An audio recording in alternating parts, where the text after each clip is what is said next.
अगर ये दो चीजें एक साथ ली जाएं, तो मोटे तौर पर वो चीजें जो शरीर के लिए जरूरी नहीं हैं, वो चीजें जो शरीर को नुकसान पहुंचा सकती हैं, किसी भी तरह के कीटाणु नष्ट हो जाते हैं। एक स्वच्छ मलाशय सेहत के लिए जैसे जैसे इनकी संख्या बढ़ती है उन्हें साफ करना होगा। इसलिए इन प्रणालियों को मुख्य रूप से संपूर्ण सफाई के लिए डिजाइन किया है।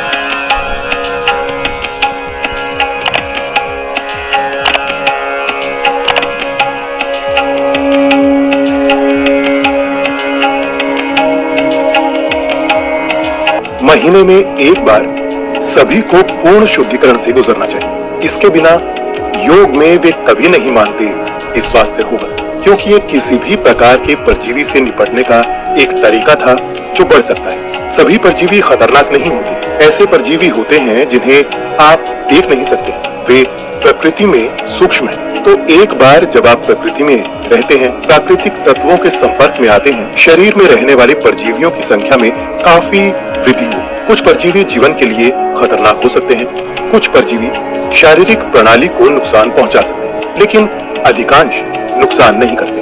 वे आप पर निर्वाह करते हैं और वे भी कुछ योगदान करते हैं। शरीर उनसे ज्यादा नहीं लड़ता है और ये चलता रहता है। तो ठीक है, लेकिन समय के साथ साथ जैसे जैसे इनकी संख्या बढ़ती है उन्हें साफ करना होगा। इसलिए इन प्रणालियों को मुख्य रूप से संपूर्ण सफाई के लिए डिजाइन किया गया, जहां ये पूरी तरह से शुद्ध हो सकता है। क्योंकि भारत में हम इसे आगे से निकालने में विश्वास नहीं करते, हम इसे पीछे से बाहर करना चाहते हैं। उनमें से कई पारंपरिक दक्षिण भारत के परिवारों में पले बढ़े। हर महीने अरंडी का तेल पिएं और खुद को शुद्ध करें। वास्तव में जब हम बच्चे होते हैं तो हमारे घरों में ये एक रस्म होती है। हर महीने आपको गर्म अरंडी का तेल पीना है और आप शुद्ध और शुद्ध और शुद्ध करते हैं। 2 घंटे बाद पानी पिएंगे तो सिर्फ शुद्ध पानी निकलेगा। उस हद तक आपकी मलाशय को पूरी अच्छी तरह साफ किया जाता है। जब हम बड़े हो रहे थे तो ये कुछ ऐसा है जो हम सभी के साथ नियमित रूप से किया जाता है।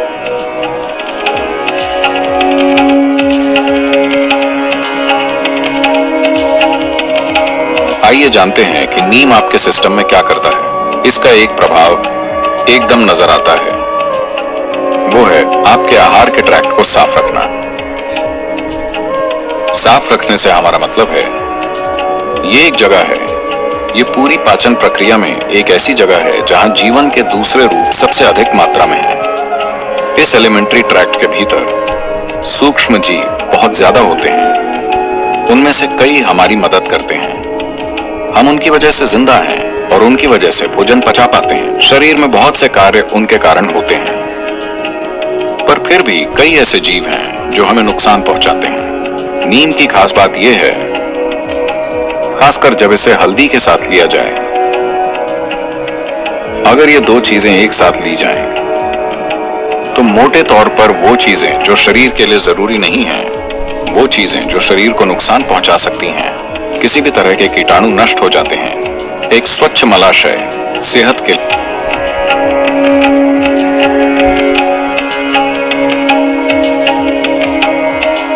क्या आप जानते हैं कि शरीर में जो भी सफाई की प्रक्रियाएं होती हैं, चाहे आपकी आंतों की सफाई हो या मूत्राशय का खाली होना या फिर सांस छोड़ना, पसीना, ये सब अलग तरीके हैं जिनसे शरीर खुद को साफ करने की कोशिश कर रहा है। इन सभी चीजों में सब लोगों के शरीर की काबिलियत अलग अलग होती है। अगर आपका स्वास्थ्य अच्छा है, अगर आपकी सेहत बिल्कुल बढ़िया है और अगर आप सही तरह का खाना खा रहे हैं, तो जब आप मल त्यागते हैं तब आपकी बड़ी आंत में कुछ भी एक तिनका भी नहीं रहना चाहिए, सब कुछ निकल जाना चाहिए। योग विज्ञान में यह बहुत ज्यादा महत्वपूर्ण है, बड़ी आंत का साफ होना, वरना उसका असर आपके दिमाग पर होगा। योग विज्ञान की जीवन की समझ के अनुसार सुबह जागने के बाद 20 मिनट के अंदर स्वाभाविक रूप से अगर आंतें खुद को पूरी तरह से खाली नहीं करती हैं, तो यानी कि आप बीमार हैं या आप शारीरिक और मानसिक रूप से जल्द ही बीमार होने वाले हैं। इन दोनों में से कोई भी जो आप में ज्यादा कमजोर है वो पहले खराब होगा। अगर आप आयुर्वेदिक डॉक्टर के पास जाते हैं तो आपकी जो भी समस्या हो, सबसे पहले वो आपकी आंत साफ करेगा, क्योंकि बड़ी आंत को साफ रखना बहुत जरूरी है। वाकई आपका कोलन या बड़ी आंत का साफ न होना और मानसिक गड़बड़ी, ये दोनों चीजें सीधी जुड़ी हुई हैं।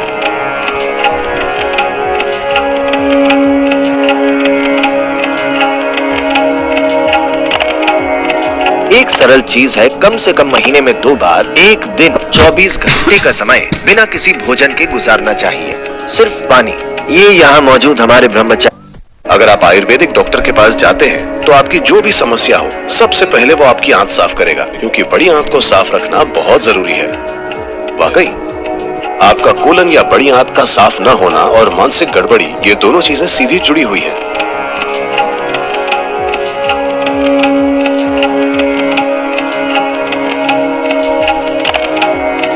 एक सरल चीज है कम से कम महीने में 2 बार एक दिन 24 घंटे का समय बिना किसी भोजन के गुजारना चाहिए, सिर्फ पानी।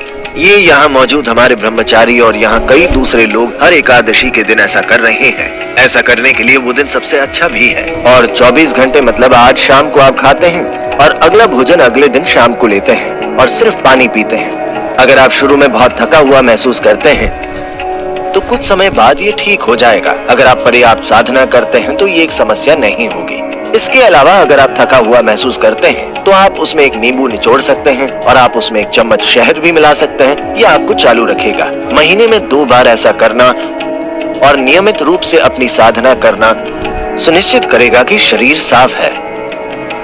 ये चक्र ग्रहों के चक्रों के साथ जुड़े हुए हैं। चांद के चक्रों से, सूरज के चक्रों से, सब कुछ। चांद के चक्र, सौर चक्र और पृथ्वी के चक्र शरीर के लिए बहुत महत्वपूर्ण है। अगर व्यक्ति में जरूरी जागरूकता है तो वे देख सकते हैं कि किस दिन शरीर को खाने की जरूरत नहीं होती है। हर दूसरा प्राणी ये जानता है। अफसोस मनुष्य इसे भूल गए हैं, क्योंकि उनकी विचार प्रक्रिया या उनके बचकाने मन ने उनके सिस्टम में मौजूद हर दूसरी इंद्री को दबा दिया है। अगर आप अपने सिस्टम को ध्यान से देखते हैं तो आप देखेंगे कि किसी खास दिन आपको खाने का मन नहीं करेगा। उस दिन आपको खाना नहीं चाहिए।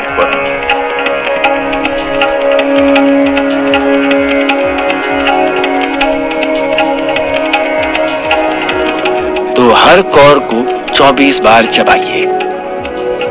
1, 2, 3, 4, 24 बार चबाइए। अब आप देखेंगे कि आप किसी दूसरे से ज्यादा समय लेंगे, पर आपका खाना पेट में जाने से पहले मुंह में ही पच जाएगा। इससे सुस्ती नहीं आएगी। अगर आप अपना भोजन पर्याप्त चबाते हैं तो आप देखेंगे कि ये खाने से आलस नहीं पैदा होगा। अगर इसे मुंह में चबाया जाए तो आप सुबह 3:30 पर उठ जाएंगे और रहने का ये सही तरीका है। अगर पेट खाली है तो इसका मतलब ये नहीं कि कुछ खाना ही है। आप बस पानी पीजिए और आप सतर्क रहेंगे। आप बहुत ऊर्जावान रहेंगे।